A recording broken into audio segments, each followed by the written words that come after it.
大家好，欢迎收看爱上电子。买了一个电池放电小模块，它的主要功能是能够检测电池的电压、放电电流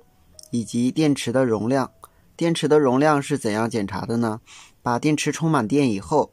设定好我们的最低电压值，也就是说放电以后放到最低的电压值。当放完电以后，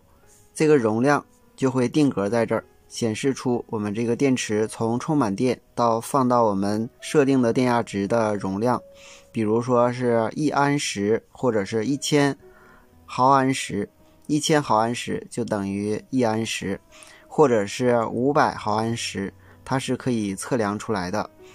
这个电路呢其实很简单，一个安时的指示灯，一个电流的指示灯，一个电压的指示灯。供电电源呢可以选择我们的手机充电器，这端是一个输入的线流电阻，然后这个是直接通过充电器供电的，这个是一个 3.3 伏的稳压块。这个稳压块是给我们的单片机以及这个数码管下边的驱动电路，包括数码管来使用的。这个是一个运放，是用来检测电流的，它是 LM321， 检测我们这个电流取样电阻两端的电压，经它放大以后送到我们的单片机进行 ADC 转换。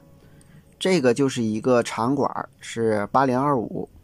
它是2个并联使用的，能够最大电流达到3安。这3个就是按键了。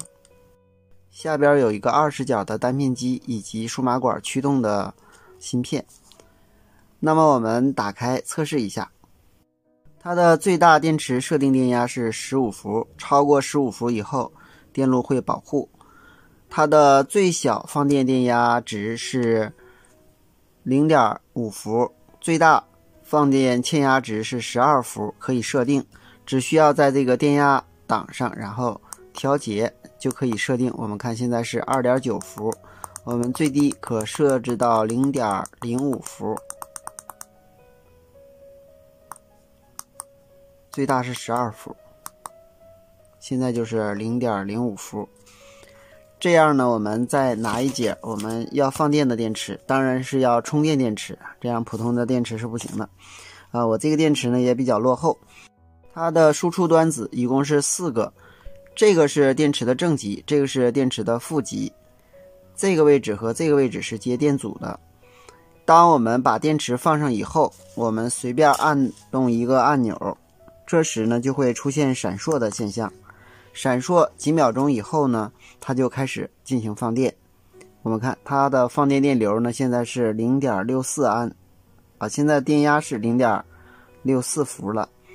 那么它的电流呢是 0.08， 因为这是一个旧电池，所以呢它没有什么容量了。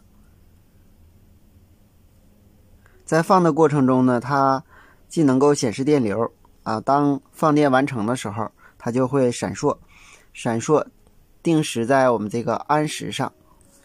这时呢我们把电池撤掉我们就发现是在安时上闪烁，我们再按一下，这时就显示我们这个电池的容量。当然我们刚才的电池呢没有什么容量了，所以它没有显示出来。如果是一个好的充电电池，当充满以后放完电就能够看到它的容量。这个放电电阻呢就是与电池串联的，选择电阻的大小呢，只要我们按照电池的电压值除以这个电阻不大于3安就可以了，因为欧姆定律就是电压除以电阻等于电流。据说定期深度放电呢对电池的容量有所提升，而且也能够检验我们的电池的容量是否差距太多。比如说我们用好几组电池进行串联使用的话，有一个落后的电池，这样呢对整组电池都不利。好，今天咱们就到这里，谢谢大家，再见。